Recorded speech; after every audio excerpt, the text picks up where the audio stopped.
कह दिया कि पाकिस्तान को पीओके खाली करना होगा। चाइना कहा कि अभी हमको नहीं लगता है मोदी जी लाल किला पे चढ़े और कहें कि पाकिस्तान में जो हमारे बलूचिस्तान के भाई लोग हैं, भारत उन बलूचिस्तान के भाइयों के साथ है। अब बलूचिस्तान वाला गा रे बाप रे बाप, मारा उड़ा दिया यहाँ पे। मोदी से टकराएगा ले तुम लोग। इसका मेन समझिए क्या है,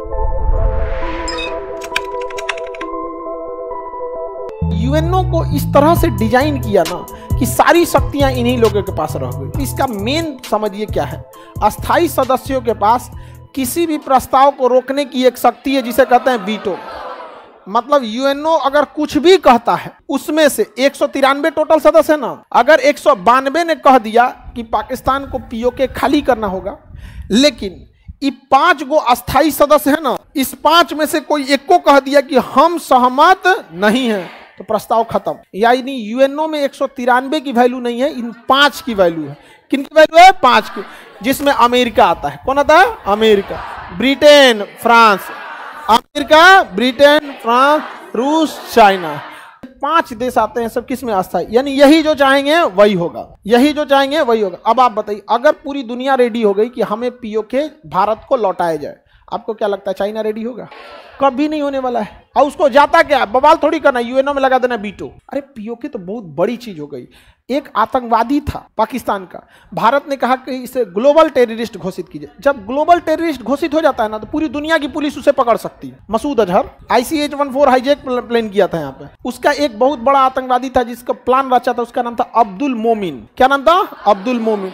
एक हम क्लास में पढ़ा रहे थे तो हमने कह दिया कि जहाज को अब्दुल ने हाईजैक किया।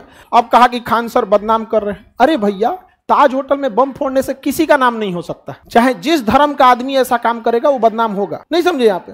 अब उसका नाम ही था अब्दुल मोमिन, तो हम उसका नाम कौन सी रखें? राकेश कुमार थोड़े बोलेंगे उसको, क्या बोलेंगे?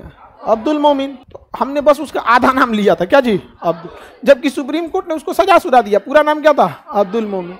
तो हल्ला कर दिया, यह हो गया वो होगा। उसको लगा खान सर जवाब देने आएंगे, उसको लगा हम जाकर सफाई देंगे। अरे ऐसा नहीं है, ये तो गलत बात है, क्लास में बोले हैं। उसी को आतंकवादी को भारत ने कहा इंटरनेशनल आतंकवादी घोषित कीजिए। क्या कि पूरी दुनिया चाहे तो इसे पकड़ सकते हैं। जैसे इंटरनेशनल आतंकवाद घोषित कर देने से ना पूरी दुनिया के जासूसों को पकड़ना पड़ेगा उसे। और ऐसे अगर इंटरनेशनल नहीं है तो बस इंडिया कहेगा कि तुम्हारे लाहौर में है, तो पाकिस्तान कहेगा लोकेशन बताइए, हम पकड़ के लाते हैं, नहीं समझे? इंटरनेशनल घोषित हो जाएगा तो नहीं बताएंगे लोकेशन, इंटरपोल को बताएंगे, इंटरनेशनल पुलिस पाकिस्तान में आएगी भेष बदल के, नॉर्मल वीजा लेके घूमने फिरने, आराम से ले आके दिखा देगी यहाँ पे। अब पुलिस ने पकड़ चल इसको यहाँ पे। चाइना ने वीटो कर दिया, कहा कि अभी हमको नहीं लगता है कि ये आतंकवादी इंटरनेशनल आतंकवादी के लायक है। क्या लगा दिया? वीटो। कहा कि ये छोटा आतंकवादी है। भारत ने कहा अच्छा, मोदी जी लाल किला पे चढ़े और कहें कि पाकिस्तान में जो हमारे बलूचिस्तान के भाई लोग हैं, उन पर पाकिस्तान जो अत्याचार कर रहा है, उस अत्याचार को बंद कीजिए। भारत उन बलूचिस्तान के भाइयों के साथ है।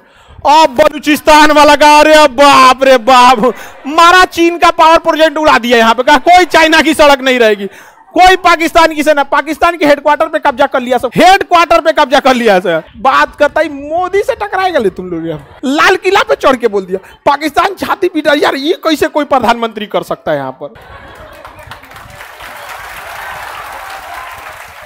आप ना लाल किला पे भाषण देख लीजिएगा। मतलब उस समझ में नहीं समझ में आएगी, तुम वीटो लगाओगे, तुम कुछ करोगे, आदमी को जिस दिन घसकेगा वो कुछ कर देगा।